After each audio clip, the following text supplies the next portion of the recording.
Hey, it's me, KC. Welcome to Keep Cooking KC. I hope you find this video pretty helpful. Yeah, that's really embarrassing. That's how I live my life. Finger guns. Doo-doo, doo-doo. Yeah, put them back in my holster now. Thanks.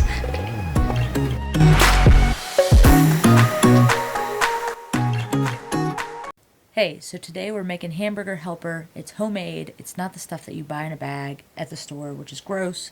No, this is straight up real cheese, real milk, good stuff. In the first little bit, you'll see a pound of ground meat. Let's roll it.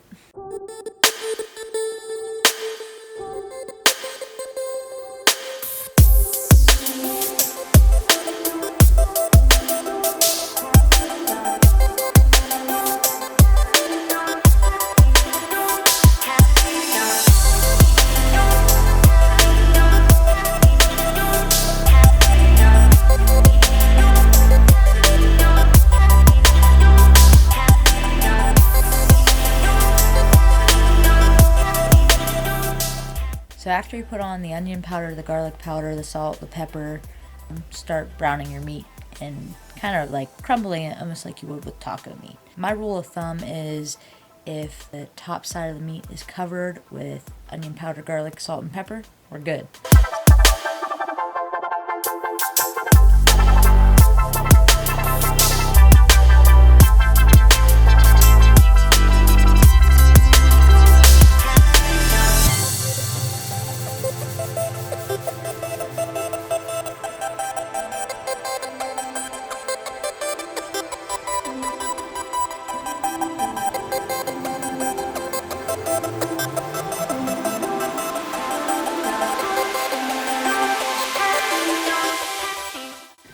Alright, so I know that normally with like homemade mac and cheese that you usually make a roux by using butter and milk and then whatever, salt or garlic or whatever you put in it.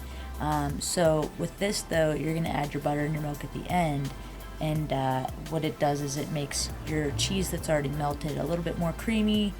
You're not so worried about the flavor because the flavor's already in there. It was cooked in with the meat.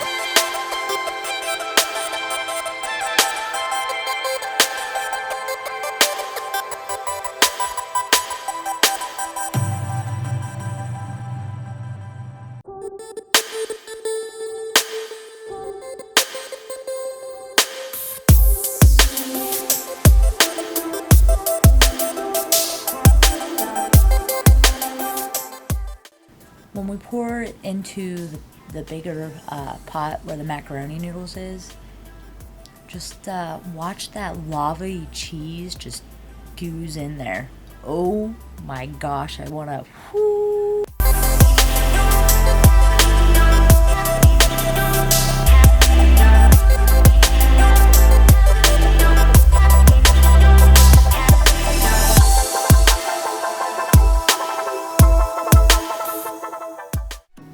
You'll notice at the end I throw on some cheddar cheese. I actually do a lot of cheddar cheese. I like it cold and then mix it in. Then I also end up throwing more pepper on it to mix it so good. Alright guys, well this was KC and I'm out for the day. Hey, enjoy. I hope you like it as much as I do and my family. So, alright, bye guys. See you next time.